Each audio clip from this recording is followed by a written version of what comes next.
किमुश्रेष्ठः किम् जविष्ठो न आजगन्तिमीयते दूत्या अङ्कज्यदूचिवा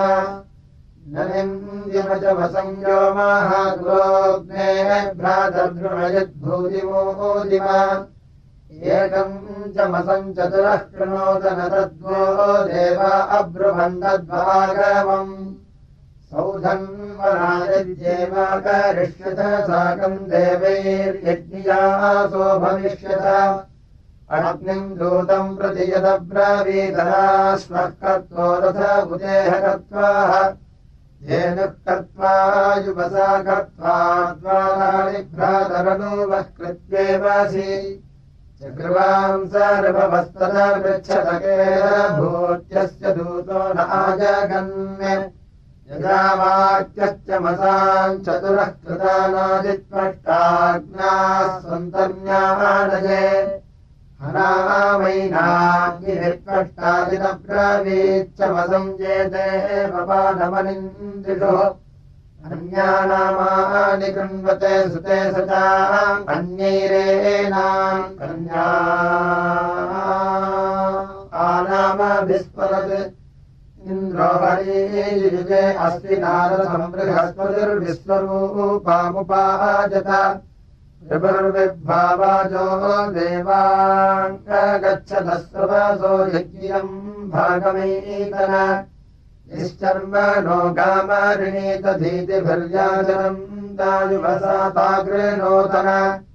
सौधन्वना अश्वदश्वमतक्षतयुक्त्वा रथमुपदेवा आयातन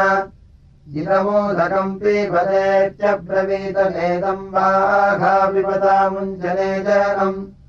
सौधन्वनायदितन्ने वर्यसतृतीये घासवने मादयाध्वै आपो भूजिष्ठादित्येको अब्रवीदग्निर्भूजिष्ठयित्यन्यो अब्रवीत् मदर्यन्तीम् बहुभ्यः प्रेको अब्रवीदितावदन्तश्च मसाङ्गविंसत श्रोणामेकाबुधकम् गामवाजति मांसमेकः पिंसति सूनयाभृतम् आयनिमृजस्व कृतेको अपाहरत्यंसित् पुत्रेभ्यः पितरा उपावतुः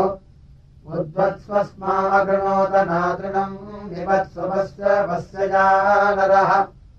अगोह्यस्य यदसस्तना गृहे ददद्येतमृभवो नानुगच्छथ सम्मेल्ययद्भुवना वर्यसस्वदक्पस्वित्तात्या पितरा वासतुः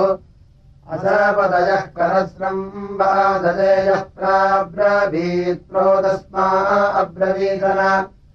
शुक्वाम् सर्ववस्तदा पृच्छागो ह्यकैतन्नो अबूभुदत् स्वानम् वस्तो बोधयितारमब्रवीत् संवत्सर इदमद्याप्यर्क्षित दिवायादिमरुतो भूम्याग्निरयम् वातो अन्तरिक्षेण याति अद्भिर्यादिवरुणः समुद्रैर्युष्मान् इच्छन्दः समसो न पादः